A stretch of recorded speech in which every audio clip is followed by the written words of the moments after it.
entramos ya de lleno en el significado de Pesaj, hermano y hermana que me escuchas. Creo que esta reflexión de introducción ha preparado nuestro espíritu para poder entender el correcto significado del Pesaj. Pregunto, para que nuestra mente comience a maquinar. ¿Cuándo tuvo lugar el primer sacrificio de un animal inocente por causa del pecado? ¿Cuándo tuvo lugar ese primer sacrificio donde un animal totalmente inocente tuvo que ser sacrificado por causa del pecado?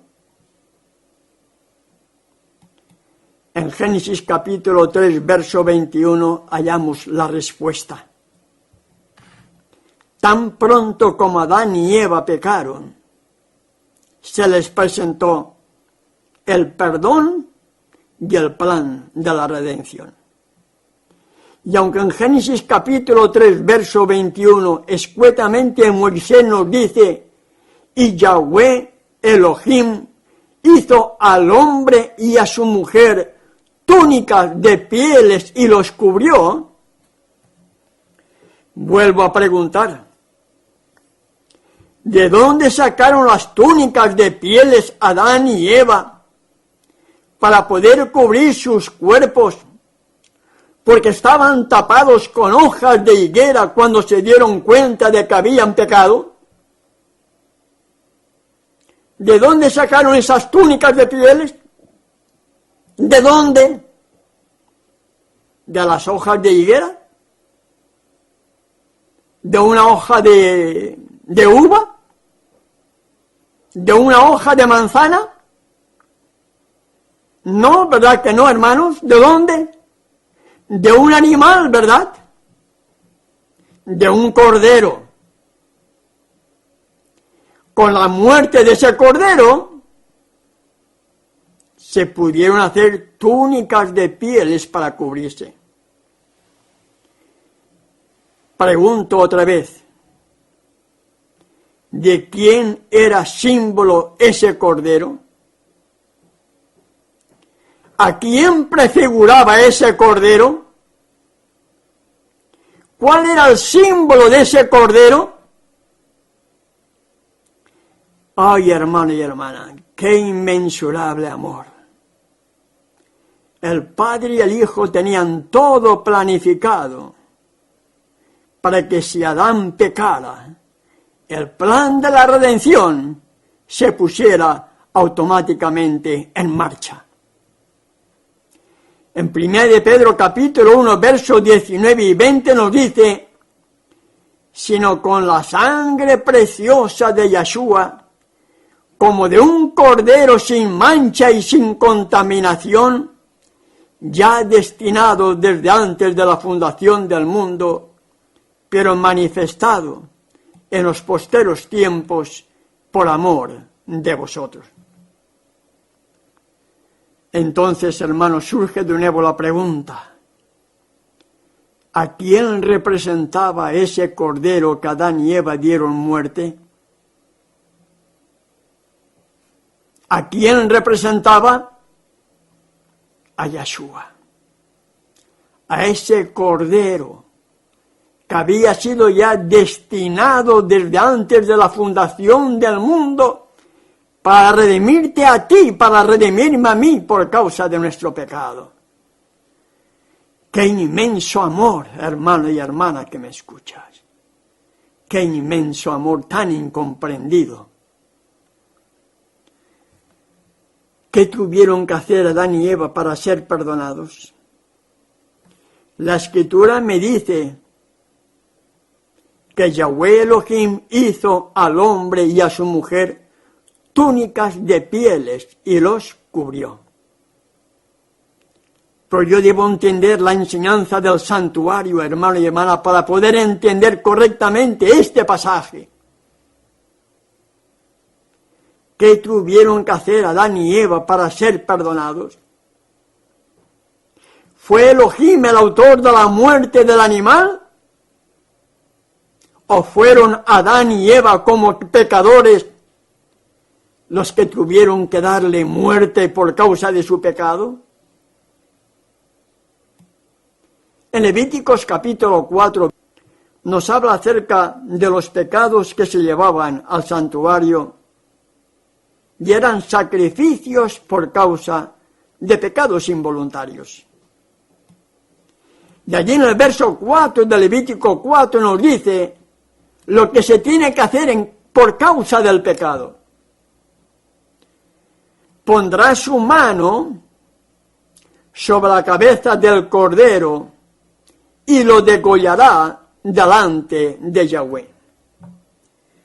Es decir, Adán y Eva, cuando reconocieron su pecado, tomaron un cordero, porque se les presentó el plan de la redención, tomaron un cordero, pusieron sus manos sobre la cabeza del cordero, transmitiendo, pasando su pecado al cordero totalmente inocente, y después de haber traspasado el pecado al animal, ellos mismos dieron muerte al cordero delante de Yahweh, delante del Creador del universo, lo mismo que en el santuario, delante, en la carpa. Entender la enseñanza del santuario, hermano y hermana, es entender el plan de la salvación. Tantas verdades que podíamos haber compartido, hermano y hermana. Tantas verdades que están ahí y que parece ser que no se enseñan como debiera ser enseñado para que podamos entender correctamente el verdadero significado de Pesaj.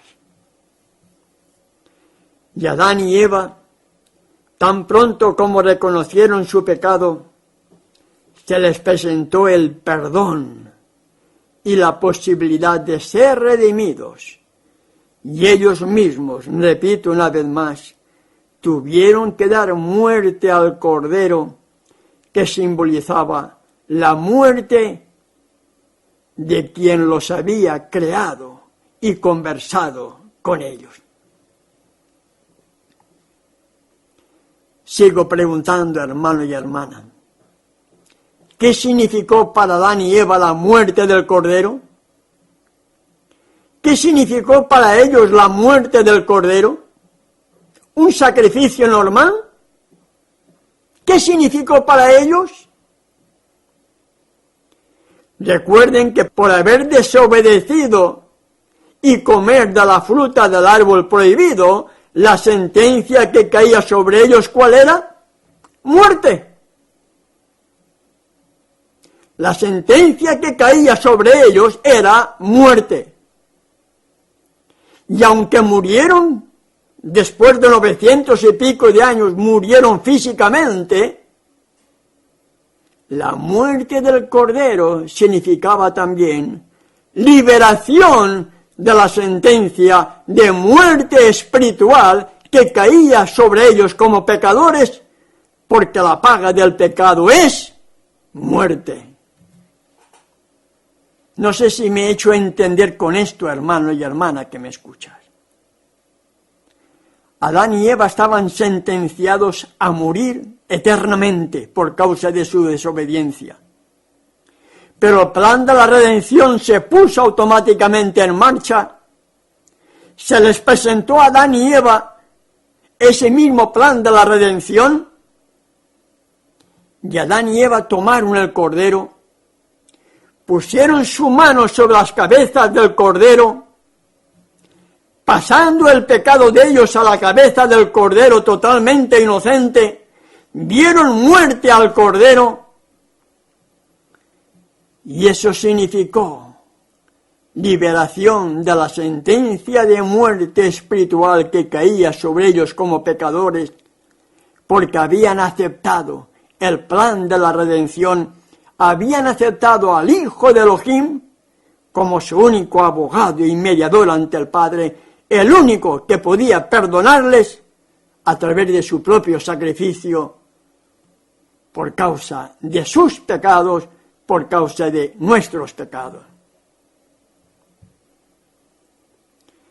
La carga de ese mismo pecado, la carga de esa misma desobediencia de Adán y Eva, la carga de muerte que caía sobre ellos, fue pasada al Hijo, quien era el Cordero inmolado desde antes de la fundación del mundo, para que Adán y Eva fueran perdonados, fueran redimidos. Podemos darnos cuenta de ese amor, mis amados hermanos y hermanas. Ahora yo pregunto otra vez, ¿creen ustedes que Adán y Eva volverían a pecar? ¿Creen ustedes que Adán y Eva, al contemplar tan inmenso amor, que estaban sentenciados a morir eternamente, el mismo Creador tomó el lugar de ellos, siendo totalmente inocente, cargando con el pecado de ellos para que por amor a ellos fueran salvos? ¿Creen ustedes que Adán y Eva volverían a pecar? Seamos francos, hermanos y hermanas. Seamos honestos. Seamos libres de prejuicios.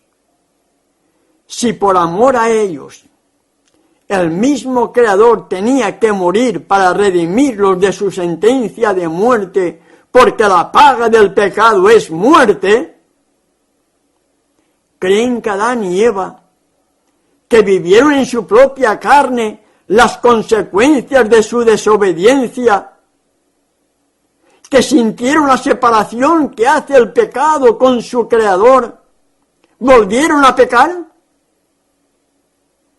¿Cómo podrían demostrar amor hacia quien iba a dar su vida por ellos, representado en la muerte del Cordero inocente? ¿Cómo podían demostrarle ese amor? ¿Siendo desobedientes? ¿Siguiendo pecando? ¿O guardando sus mandamientos? ¿Ha cambiado el Evangelio de antes al de ahora? ¿Acaso no dijo Yeshua cuando vino acá, si me amas, guarda mis mandamientos? Juan capítulo 14, verso 15. ¿No sería lo mismo que le estaba diciendo también a Adán y Eva? ¿Estás viendo el amor que hago por ti? Guarda mis mandamientos. Estamos guardando sus mandamientos, hermanos y hermanas, por amor a aquel que dio su vida por ti y por mí. Estamos amándole y guardando sus mandamientos, haciendo su obra, haciendo su voluntad, por amor a Él. Porque Él nos amó primero. Y prueba de ese amor dio su vida por ti y por mí, sabiendo que éramos tan ingratos. Dio su vida para que tú y yo pudiéramos ser salvos. Ay, mi querido hermano y hermana, yo creo que no hemos meditado en ese tremendo amor. Me da la sensación que no lo hemos meditado. Y así hemos estado en nuestras vidas, deambulando de aquí para allá, pensando que, aparentando que, mientras éramos simientes de la serpiente, contrarios a la voluntad de Yahweh. Veamos ahora otro evento muy importante. Faraón había endurecido tanto su corazón que no quiso oír a Moisés y Aarón para dejar salir a Israel de Egipto. A pesar de que los castigos enviados por aquel de quien Faraón había dicho, ¿quién es Yahweh para que yo oiga su voz y deje ir a Israel? Éxodo 5, verso 1. Eran castigos en los que demostraba que el Elohim de Israel era el verdadero Elohim y que los dioses de los egipcios no eran nada. Faraón seguía empecinado, duro de cerviz, incircunciso de corazón, negando la salida de Israel de Egipto, lo mismo que nosotros posiblemente, duros de cerviz, incircuncisos de corazón por no querer aceptar la triste realidad de que somos simientes de quien no podemos ser por causa de nuestra propia desobediencia. Plaga tras plaga, castigo tras castigo, era una evidencia de que los dioses egipcios no tenían poder para contrarrestar al Elohim de Israel y que éste era en verdad el único Elohim creador de los cielos y de la tierra. La vara de Aarón, la plaga de sangre sobre las aguas, la plaga de las ranas, la de los piojos, la de las moscas, la plaga sobre el granado, la plaga de las úlceras, la plaga tremenda del granizo, posteriormente la de las langostas, era todo una evidencia para que Faraón dejara ir al pueblo escogido de Elohim.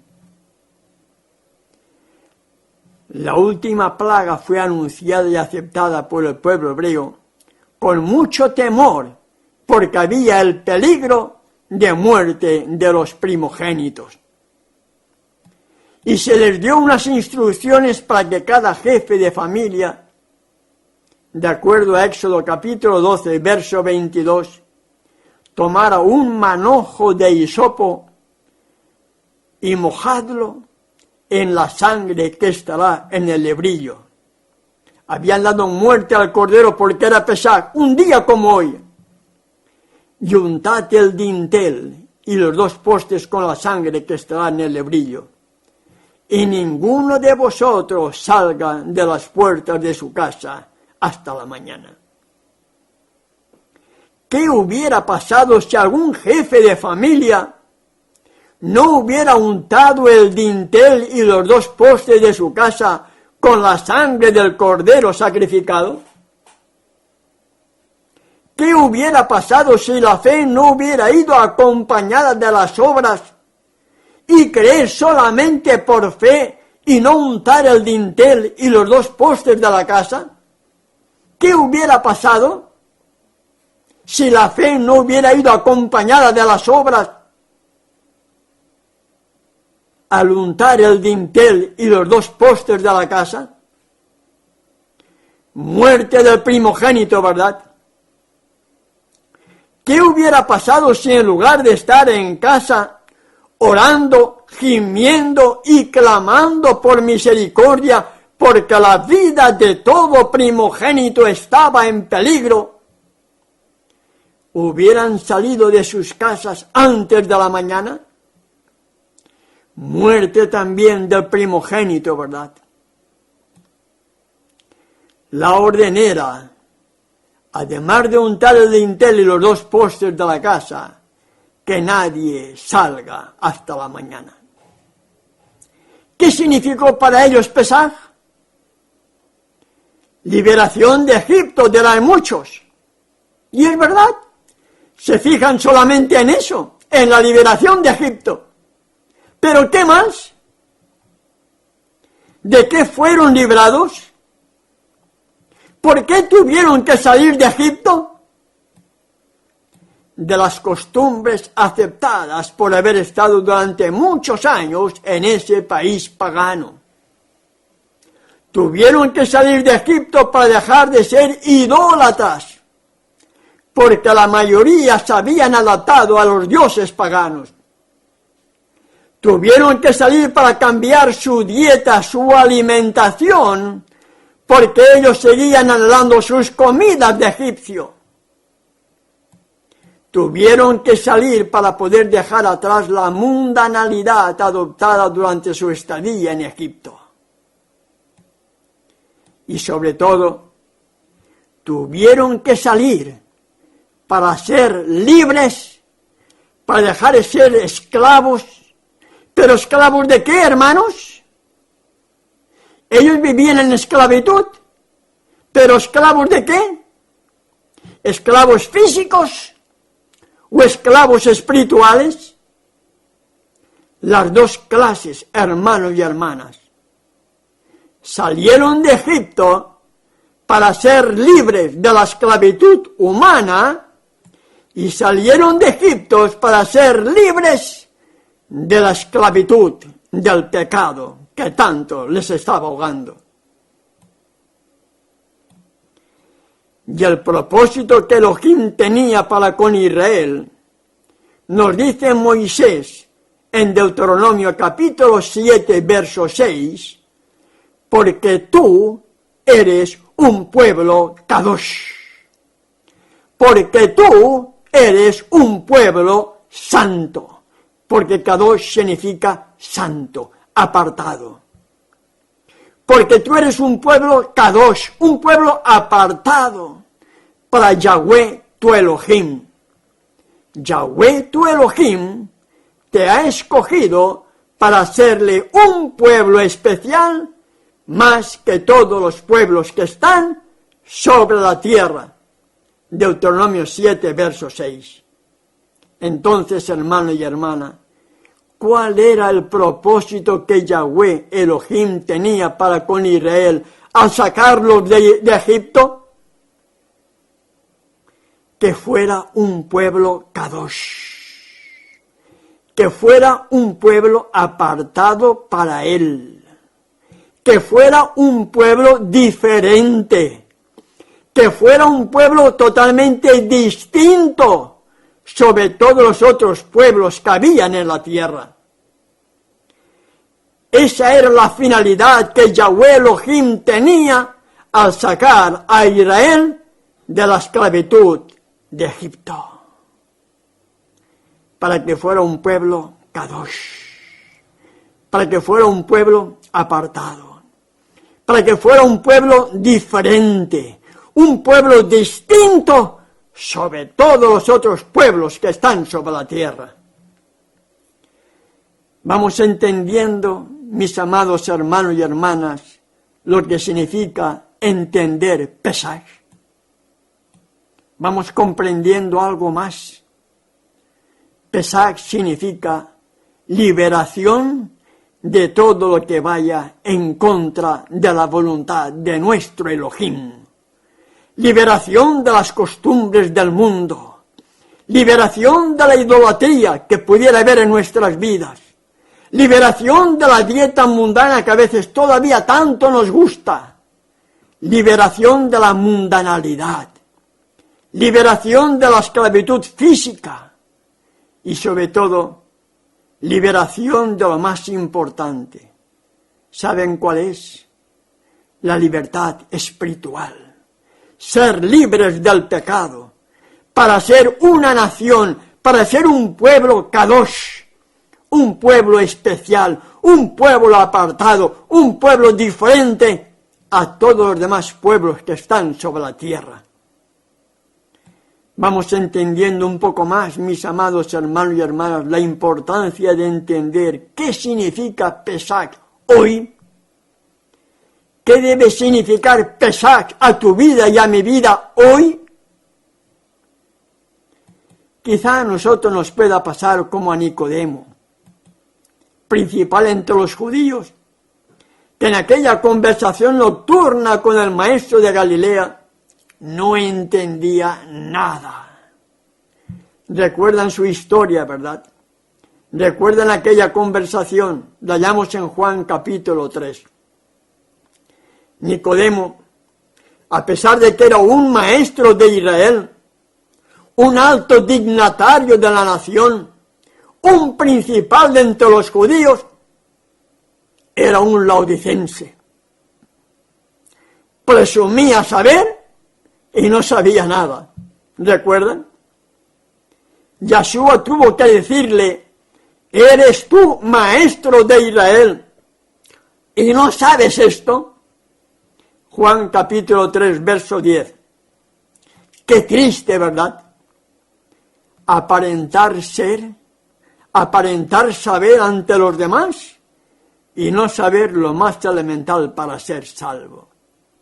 Qué triste condición de Nicodemo en aquella conversación nocturna con el maestro de Galilea. qué triste también puede ser nuestra propia experiencia si pretendemos enseñar y no sabemos lo que enseñamos. Recordemos también, Saúl nos amonesta en su primera carta a los hermanos de Corinto, en el capítulo 10, verso 11, y estas cosas les acontecieron como ejemplo, y están escritas para amonestarnos a nosotros, a quienes han alcanzado los fines de los siglos. Si la historia siempre se repite, ¿por qué se oyen como antaño mensajes de prosperidad en lugar de mensajes de arrepentimiento? ¿Por qué se oyen como antaño mensajes de paz y seguridad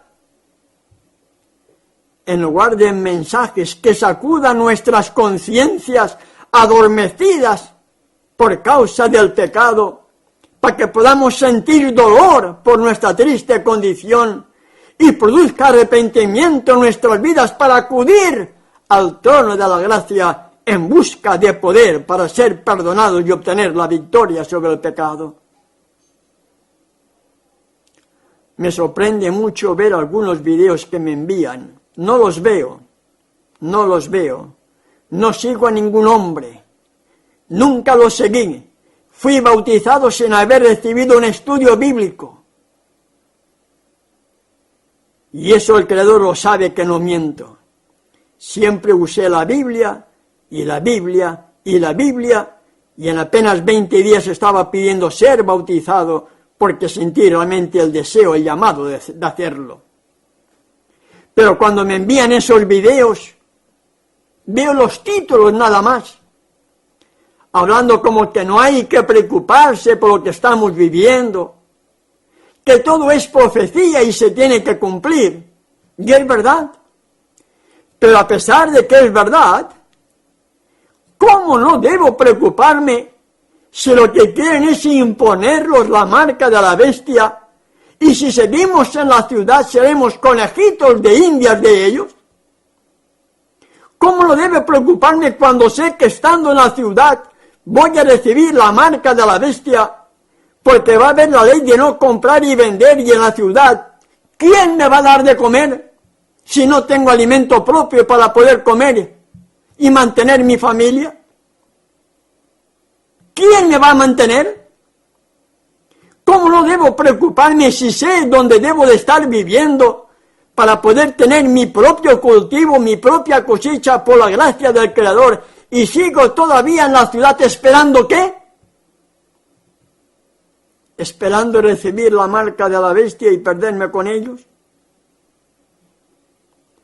¿Dónde están viviendo esos pastores, esos rabinos, esos morés, esos roés que claman paz y seguridad, cuando ellos saben que debieran de estar viviendo en el campo para ser librados de la garra de la bestia y del protestantismo apóstata cuando se desate su furia con la ley dominical?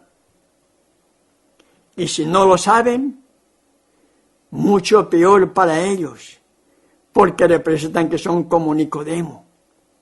Demuestran que dicen, pero no saben nada. Qué triste la condición, ¿verdad? Si no saben lo que viene, ¿eres tú maestro de Israel y no sabes esto? Le diría Yeshua si estuviera hoy con nosotros. No me gustaría estar en la piel de ninguno de estos pastores modernos, de estos rabinos modernos, de estos morés modernos, de estos roés modernos, que como antaño adormecen a sus seguidores con dulces cánticos de sirena, cuando debieran de estar despertándonos del sueño de la muerte. La historia pasada ha sido dejada para nosotros, hermano y hermana, para que viendo lo que le pasó a Israel, no caigamos ni cometamos los mismos errores que ellos cometieron. Pero lamentablemente se cumple el refrán. ¿Cuál es el animal que tropieza 2 veces en la misma piedra? Así es el refrán. Yo digo, no solamente 2 veces, 3, 4, 40 veces, 500 veces. ¿Cuál es ese animal que tropieza 2, 3, 4, 10, 20 veces en la misma piedra? El hombre. Y hay de esos fariseos modernos que como antaño son sepulcros blanqueados, aparentando una cosa cuando en realidad son otra. Son lobos disfrazados de corderos. Tenemos otro caso de un hombre despreciado por la mayoría de judíos y mesiánicos, porque no entienden su mensaje y le hacen decir lo que nunca dijo. Y que Pedro dijo hablando de Saúl, entre las cuales hay algunas difíciles de entender, las cuales los indoctos tuercen, como también las otras escrituras, para su propia perdición. Segunda de Pedro 3, verso 16. ¿Qué pasó con ellos? ¿Qué pasó con Nicodemo? ¿Qué pasó con Saúl? Hubo un antes y hubo un después, ¿verdad? ¿Qué está sucediendo con nosotros, hermano y hermana? ¿Ha habido un antes para ver después un después? ¿O sigue habiendo un antes y nos hemos quedado en un antes y no ha habido un después? ¿Ha habido ese cambio en nuestra vida de haber pasado de nuestra ignorancia a ser nuevas criaturas? ¿O seguimos como antes, presumiendo saber y resulta que no sabemos nada? ¿Seremos como Nicodemo, maestro sin conocer lo elemental para ser salvo? Ya hemos visto que Pesach significó para nuestros antepasados liberación de todo lo que tenía que ver con el mundo, para ser un pueblo kadosh, para ser un pueblo apartado, para ser un pueblo diferente, para ser un pueblo especial más que todos los pueblos que están sobre la tierra. ¿Recuerdan? Deuteronomio capítulo 7, verso 6. Entonces, sabiendo esto, ¿qué significado debe tener el Pesach para nosotros? ¿Qué significado realmente debe tener el Pesach en tu vida? ¿Qué significa Pesach en mi vida? Si el propósito que tenía Elohim al sacar a Israel de Egipto era que fuera un pueblo kadosh, un pueblo diferente, un pueblo especial más que todos los pueblos que están sobre la tierra, ¿será diferente el propósito que Yahweh Elohim tenga hoy para ti y para mí, que decimos somos su pueblo? ¿Será diferente, hermano y hermana? ¿Cómo podremos ser un pueblo kadosh, un pueblo diferente, un pueblo especial más que todos los pueblos que están sobre la tierra? La respuesta, como en el monte Sinaí, entre medios de truenos y relámpagos, es entender bien el significado de Pesach. ¿Y cuál es el correcto significado de Pesach? ¿Liberación de Egipto? No, hermano y hermana que me excusa, aquello es historia, aquello ya pasó. Liberación de todo lo que nos rodea. No podemos ser kadosh, no podemos ser un pueblo especial, no podemos ser un pueblo diferente más que todos los pueblos que están sobre la tierra, si no tenemos libertad sobre el mundo y sobre las cosas de este mundo en todos los sentidos. Pesach significa liberación. Y no podemos tener libertad si somos esclavos de este mundo al participar de las cosas de este mundo. En la primera carta de Juan, en el capítulo 2, verso 15, nos dice: no améis al mundo ni las cosas que están en el mundo. Si alguno ama al mundo, el amor del Padre no está en él. Pero posiblemente alguien diga: vivimos en el mundo. Y es verdad. La respuesta es sí, vivimos en el mundo. Pero no debemos ser como los mundanos, participando de las fiestas del mundo, mientras despreciamos las fiestas de Yahweh, siendo igual que ellos o participando de sus cosas. ¿Me explico? ¿Cómo ser un pueblo Kadosh diferente, especial a todos los pueblos que hay sobre la tierra, si sigo siendo del mundo y participando de las cosas del mundo?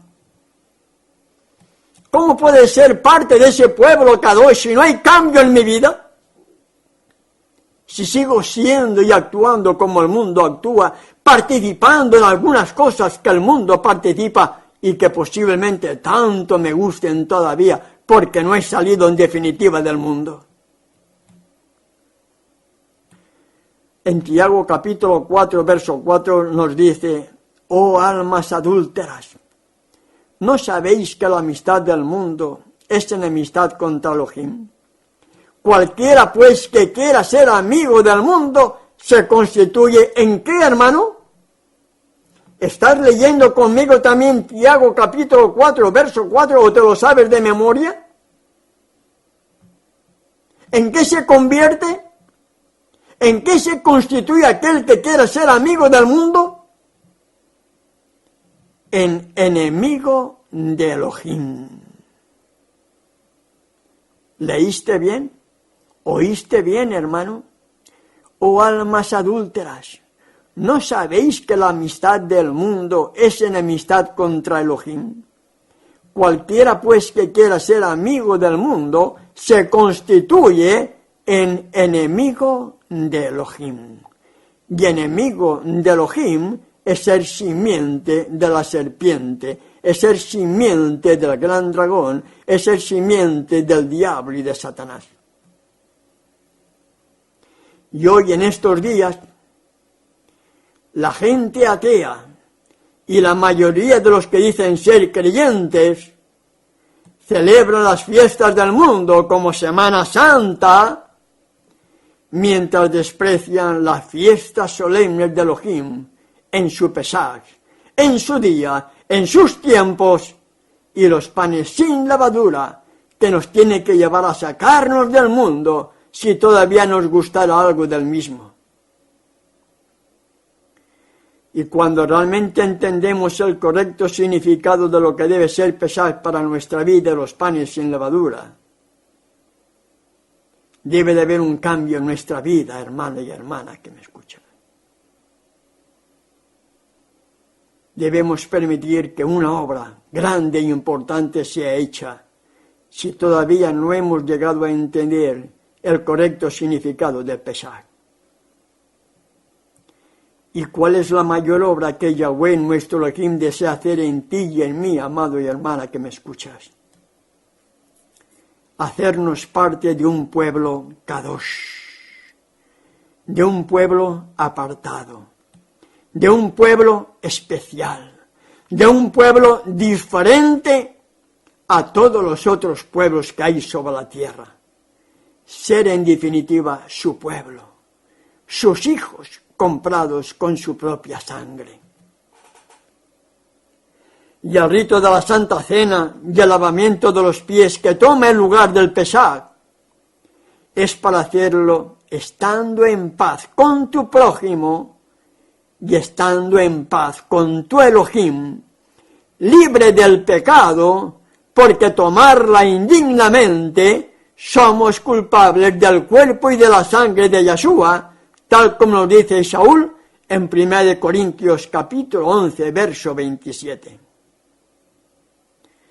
podemos llegar a entender ahora, mis amados hermanos y hermanas, qué significa el rito que estamos recordando hoy. ¿Es eso una realidad en tu vida y en mi vida? ¿Es eso una realidad en nuestras vidas? Somos parte de ese pueblo Kadosh, de ese pueblo apartado, de ese pueblo diferente, de ese pueblo especial, más que todos los pueblos que están sobre la tierra. Como leemos en Deuteronomio capítulo 7, verso 6, o seguimos siendo indiferentes, apáticos, laudicenses y finalmente perdidos y ser vomitados. La liberación de Egipto es historia, ya pasó. Aquello ya es historia, ya pasó. Nosotros somos ahora la historia presente. Y Yeshua desea libertarnos de la servidumbre del pecado para que seamos su pueblo, para que seamos ese pueblo Kadosh, para que seamos ese pueblo especial, para que seamos ese pueblo distinto, para que seamos ese pueblo diferente a todos los pueblos que hay en el mundo, para que se cumplan sus promesas en nosotros. Vosotros sois la luz del mundo. Finalizando este tema, comparto esta hermosa cita con cada uno de ustedes, mis amados hermanos y hermanas. Espero que no haya prejuicio contra ella. Miremos su contenido y veremos que es verdad lo que vamos a leer. Una cita que he extraído del libro Patriarcas y Profetas, página 281. La Pascua, Pesach, había de ser tanto conmemorativa como simbólica. No sólo recordaría la liberación de Israel, sino que también señalaría la liberación más grande que Yeshua habría de realizar para libertar a su pueblo, escuchen bien, de la servidumbre del pecado. ¿Cuál es el verdadero significado de Pesach? Si entendemos correctamente el significado del Pesach, es para que a través de ella, Yeshua nos liberte de la servidumbre del pecado, nos liberte de la esclavitud del pecado y seamos libres para poderle adorar en espíritu y en verdad, tal como Él desea, y así dijo a la mujer samaritana. Y Saúl nos dice lo mismo, porque no hay contradicción, sino confirmación, hermano y hermana que me escuchan. 1 Corintios capítulo 5, versos 6 al 8.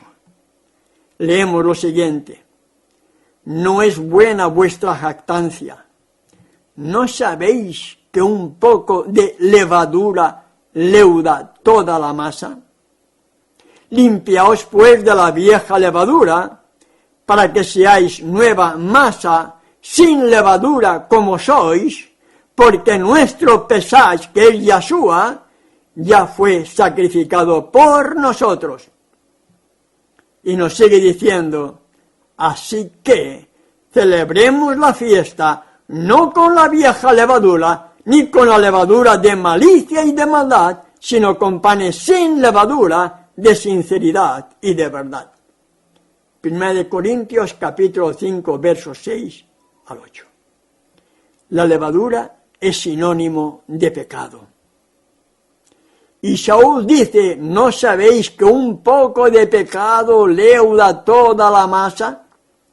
¿No sabéis que un poco de pecado leuda todo el cuerpo? Limpiaos de la vieja levadura. Limpiemos nuestro interior de la vieja levadura.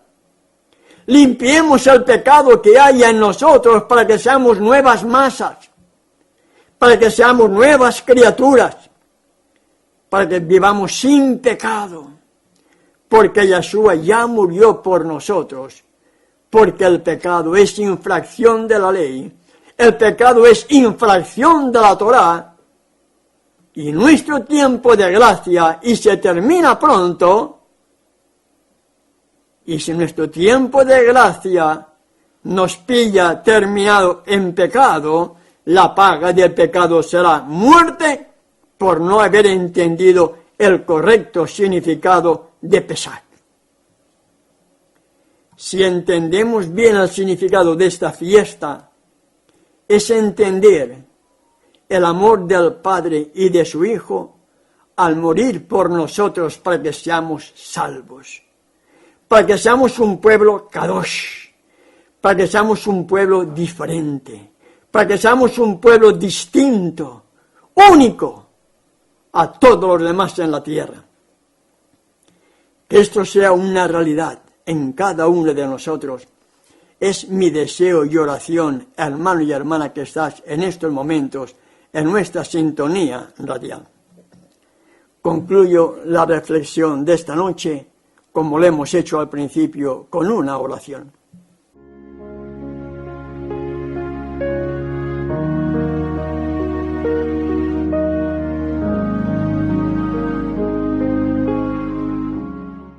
Gracias, Padre Celestial, porque en tu infinita misericordia me has permitido poder compartir este devocional que dejo en tus manos para que tu Ruach haga la obra en cada uno de nosotros, que seamos sensibles a tu palabra y permitamos ser transformados conforme a tu voluntad para la honra y la gloria de tu nombre.